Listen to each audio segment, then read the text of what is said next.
Hello, PennLivers. Wallace McKelvey, and I'm Steve Maroney. Hi.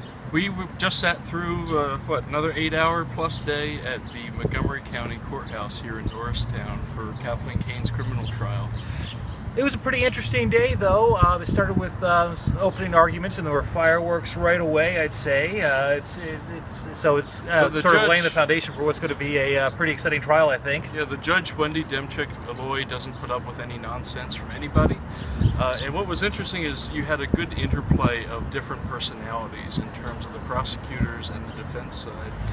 Tell them a little bit about the prosecution. Well, the district attorney, Kevin Steele, he seems to be more of a low-key type of personality, but he's very meticulous in his delivery, and I think that suits him very well. Some would call that slow, some would call that methodical. Yeah.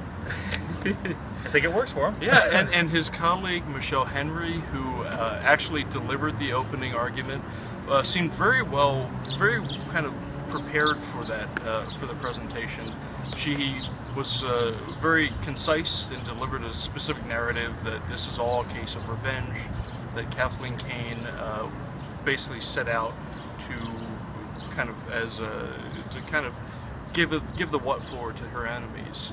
Yeah, and her point was that with all the documents, and they brought in a mountain of documents in all these cardboard boxes, but she wanted to tell the jury that it comes down to it's a very simple case. She's saying that that the Attorney General, that she lied about that she leaked secret grand jury documents, and then she lied to try to cover it up, and that's what she was trying to harp on to keep in their minds. On the defense side, it started out with Gerald Chargell, Kane's attorney, being very focused initially. He was going down the path of painting Kathleen Kane as a very sympathetic character, grew up in a lower income family in Scranton and worked her way through college.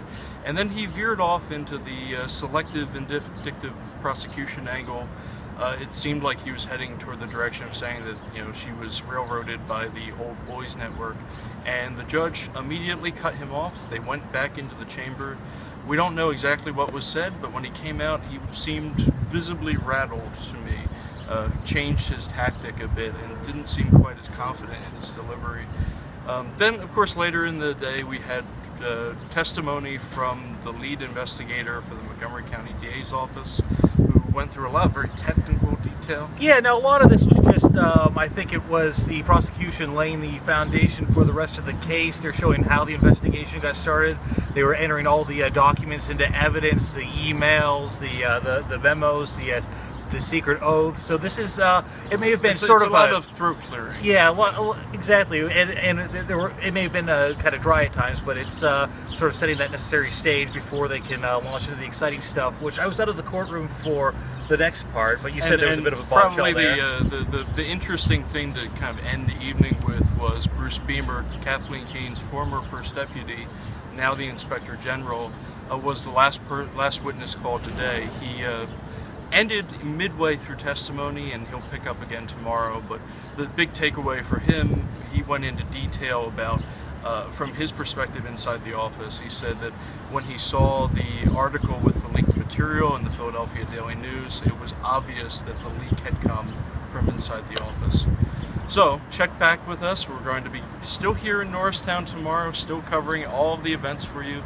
Go to PennLive.com and follow us on Twitter. I'm at WJ McKelvey, and I'm at Steve Maroney, and thank you very much for watching, and we'll see you tomorrow. Bye. Good night.